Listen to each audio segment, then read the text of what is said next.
Après son retrait des cinémas en Grande-Bretagne, le Maroc interdit la projection du film La Dame du Paradis.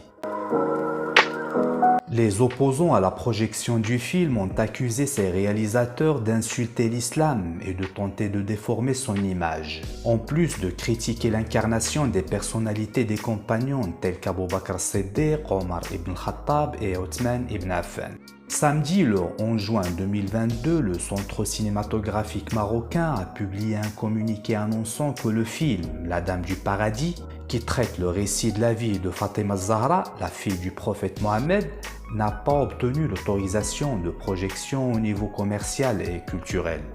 Le Conseil scientifique suprême, l'organe religieux officiel chargé d'émettre les fatwas, a également dénoncé le contenu du film qui, pour lui, contredit les principes de l'islam. Dans des déclarations au journal britannique The Guardian, le producteur exécutif du film, Malik Shlipak, a décrit l'interdiction de son film en Grande-Bretagne et dans un certain nombre de pays musulmans comme l'Égypte, le Maroc, le Pakistan, l'Iran et l'Irak comme une capitulation à la pression.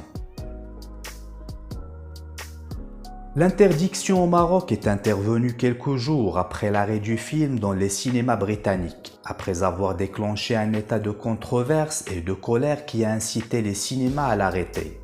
Les opposants ont accusé les cinéastes d'insulter l'islam et d'essayer de déformer son image, ainsi que de critiquer l'incarnation des personnalités des compagnons tels qu'Abou Bakr as-Siddiq, Omar ibn Khattab et Othman ibn Affan.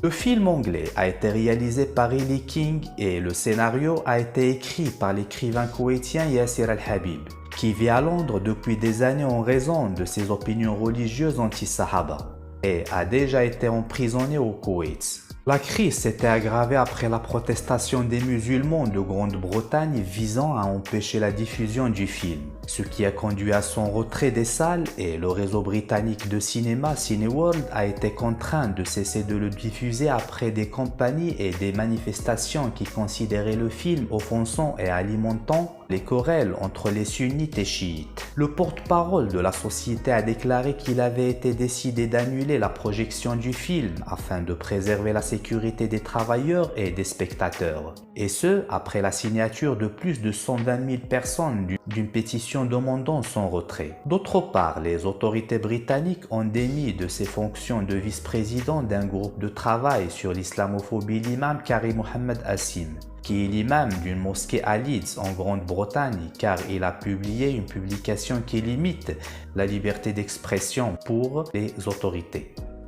Le film, dont le nom a été changé de Jour du Tourment à Dame du Paradis, est la première œuvre d'art qui traite de la biographie de Fatima Zahra, la fille du prophète Mahomet. Et ses réalisateurs ont choisi de combiner le passé et le présent à travers l'histoire d'un enfant irakien nommé Leïd, dont la mère Fatima a été tuée brutalement devant lui au début du film dans une bataille entre les membres de l'État islamique et les forces qui le résistent. Alors il se rend chez sa grand-mère qui à son tour décide de le consoler en lui racontant l'histoire de la fille du prophète Fatima az-Zahra, que le film considère comme la première victime du terrorisme dans le monde. L'œuvre se déplace vers la péninsule arabique et la période historique qui a vu les retrouvailles de Fatima avec son père le prophète Mahomet à Médine et son mariage avec le compagnon Ali ibn Abi Talib et la naissance de l'imam Hassan et l'imam Hussein.